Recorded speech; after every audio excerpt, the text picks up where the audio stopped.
All right, everybody, today we are going to talk about a topic that irritates me a little bit, and that is DPFs, the basics, and diesel DPF cleaning.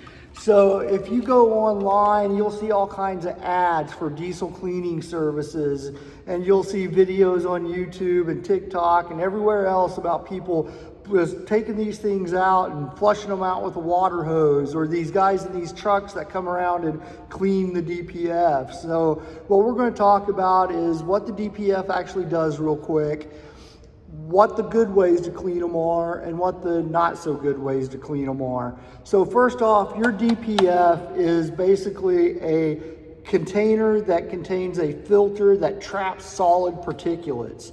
So whenever you burn diesel fuel, it burns kind of dirty. There's some solid particulate leftovers from that combustion that the EPA doesn't want getting blown into the atmosphere. So whether you agree with that or not, that's not the topic of this video. The topic of this video is the fact that we're stuck with them and we need to learn how to fix them and what to do with them, right? So it traps the soot. The DPF needs to go through a process known as regen. And regen, to boil it down into something very basic, is when the exhaust gets so hot that it turns the soot into ash. So you have this much soot, it goes through a regen, and now you have this much ash. All right, so that's regen. What happens and why people need to clean these is they get plugged up and are causing an exhaust restriction that backs up back pressure into the engine and can cause damage. So your first sign that you might need to do something is when the truck requests a parked regen by flashing a light at you telling you to do that.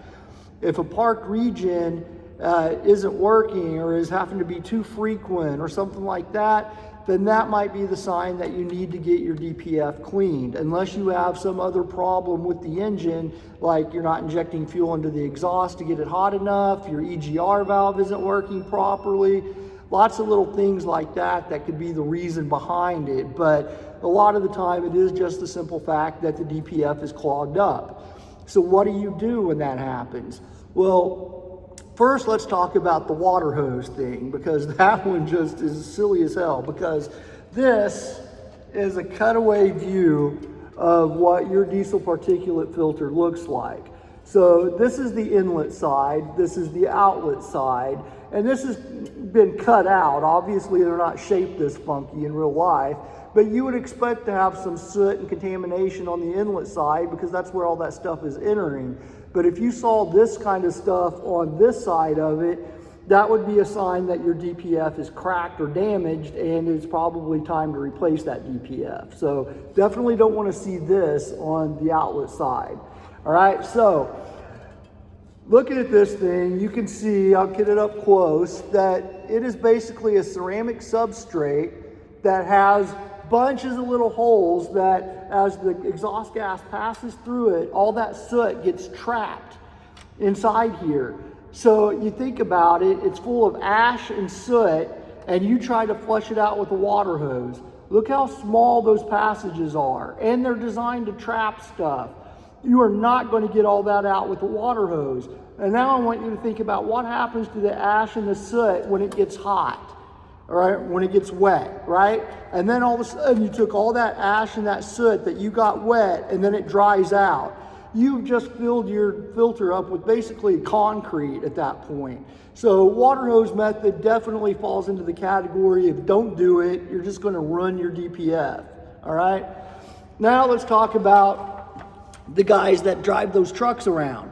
So the way that they do this is they superheat it, and it's like a regen, but with another truck helping control it. It's a weird setup. I have gone onto multiple websites that I trust, like Cummins and Freightliner and those, and talk to the guys that work on these every day for a living, and they say that those trucks are suspect at best and maybe just kind of half-assed at, most of the time, because they could potentially help it regen a little bit and help that out. But if it's full of ash, what they're doing really isn't helping that much, because they can't force that stuff out the outlet side, because the outlet side is designed not to let any solid stuff through it.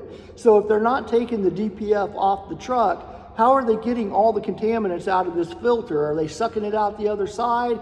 I really don't fully understand it, because I've never sat down and watched or talked to one of the guys that owns one of those trucks, but I consider it kind of sus, right? I'm not real sure about that process. What is the proper and probably best way to take care of a clogged DPF? Take it off the truck. Take it to a dealer or someone else that has a DPF cleaning machine.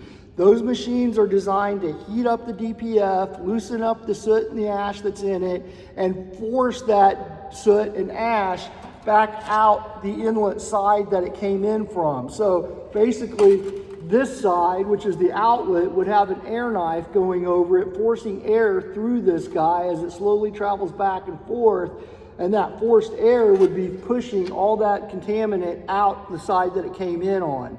That is probably the best and most proper way to get one of these cleaned.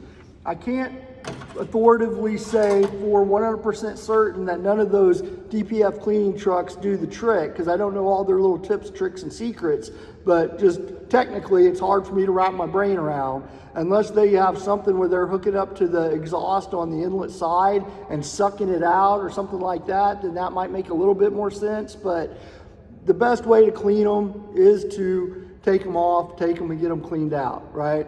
Now, how do you know if the DPF needs to be cleaned or if it needs to be replaced?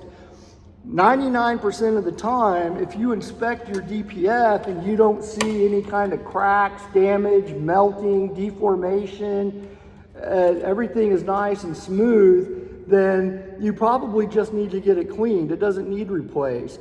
But if you see any kind of cracks in the face, any sort of soot on this side, any melting or deformation, then it does need to be replaced.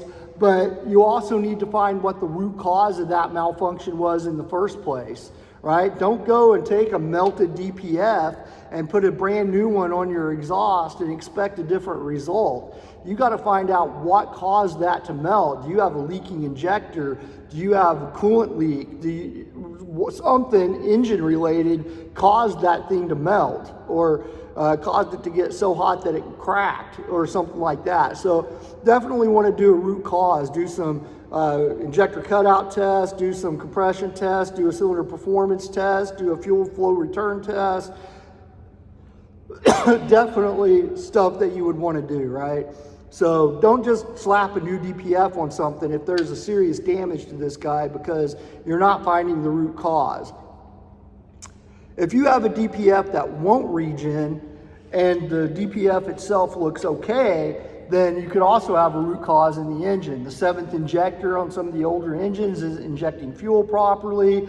The EGR valve is stuck and is not closing all the way during regen. And the EGR valve will cool combustion temp, so that could keep it from going into full heat mode. A lot of different issues. Turbocharger not doing what it's supposed to do during a regen. So these are things that if you're a driver, owner, operator, you may not be able to figure out on your own. You may need a shop or a technician to help you, but definitely a technician is the way to go when it comes to after treatment issues, because they can be kind of complicated if you don't know what you're doing. So I hope this kind of cleared up what the best way to clean it is, what some of the suspect ways to clean it is, and what to do if you suspect that you might need to change it and what to look for. If you have any questions about your DPF and any general questions, please ask them in the comments. I read them all. I respond to most of them. So if you have a question, please let me know. Just try to avoid I have a 1997 Peterbilt and it's doing this, this, and this, because I don't have the truck in front of me. It's really hard to help you guys with specifics like that. But general questions about how something works or functions or operates, I'm all over those, right? So thank you for watching. Please like and subscribe. Consider becoming a channel member. The more channel members I get, the more members-only videos I'm going to put on the channel. So please consider doing that. And my big thanks go out to the 4 channel members I currently have. I appreciate you guys. Thank you.